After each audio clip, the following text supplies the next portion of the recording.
ரமண விஜயம் பேஜ் 196 காவியகண்டா கணபதி சாஸ்திரிக்கு வந்து திருவொற்றியூரில் ஏற்பட்ட ஒரு அனுபவம் ரமண மகரிஷிய சம்பந்தமாக. காவியகண்டா கணபதி முனிவர் திருவொற்றியூரில் ஒரு கணபதி கோயில் அருகே தவம் செய்ய தொடங்கினார்.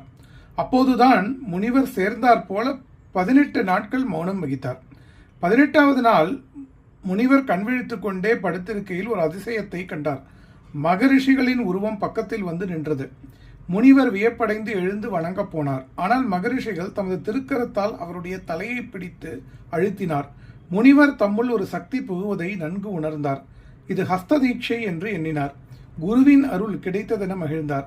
இதை பற்றி பின்னால் மகரிஷிகளே 17 அக்டோபர் 1929 மகரிஷிகளை குறிப்பிட்டார். மகரிஷிகள் திருவொற்றியூரை இதுவரை பார்த்ததே இல்லை. ஆயினும் அதை இருந்தபடியே ஒழுங்காக வர்ணித்தார். மகரிஷிகள் சொன்னதாவது: ஒரு நாள் விருபாக்ஷா குகையில் படுத்துக்கொண்டு இருந்தேன். சமாதியில் இல்லை. திடீரென சரீரம் மேலே கொண்டு செல்லப்பட்டது. உடனே சுற்றிலும் உள்ளவை யாவும் மறைந்து ஒரு வெள்ள ஒளியே சூழ்ந்தது.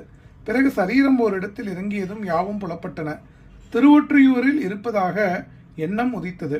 ஒரு பெரிய ரஸ்தாவை பின்பற்றி செல்கையில் ஒரு பக்கத்தில் கொஞ்ச தூரம் தள்ளி ஒரு கணபதி கோவில் தென்பட்டதும் உள்ளே சென்றேன். அங்கு பேசியதுண்டு. ஆனால் என்ன பேசினேன் செய்தேன் என்பது நினைப்பில்லை.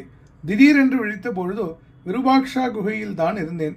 கூடவே இருக்கும் பழனிசுவாமியிடம் நடந்ததை சொன்னேன். இப்படித்தான் சித்தர்களும் உலாவுவார்களோ என்று எண்ணினேன். முனிவர் அடிக்கடி திருவருணை வந்து மகரிஷிகளை கண்டு சென்று கொண்டு இருந்தார். 1922 முதல் 1929 வருஷம் 7 ஆண்டுகள் முனிவர் தமது குடும்பத்துடன் திருவண்ணாமலையிலேயே வசித்தார். பிறகு வட கன்னடத்தில் உள்ள ஷிர்சி என்னும் இடத்தில் ஆனந்த ஆசிரமம் என்னும் தவ விடுதியில் சீடருடன் தவம் இயற்றினார். காவியகண்டா கணபதி சாஸ்திரிகள் உடம்பை சரியாக கவனிப்பதில்லை, சுற்றத்தையும் கவனிப்பதில்லை. அவருக்கு டயபெட்டிஸ் சற்று உண்டு. ஒரு நாள் இடி விழுந்தது போல ஒரு தந்தி வந்தது. நாயனார் காலமானார். தூக்கி வாரி போட்டது.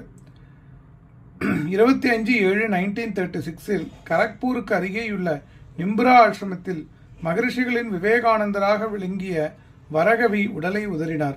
அவருக்கு தேச சங்கல்பம் பலமாயிருந்ததால் மறுபடியும் பிறந்து நம்மிடையே உழவக்கூடும். பகவானுக்கு முனிவரிடம் அத்தியந்த பிரியம்.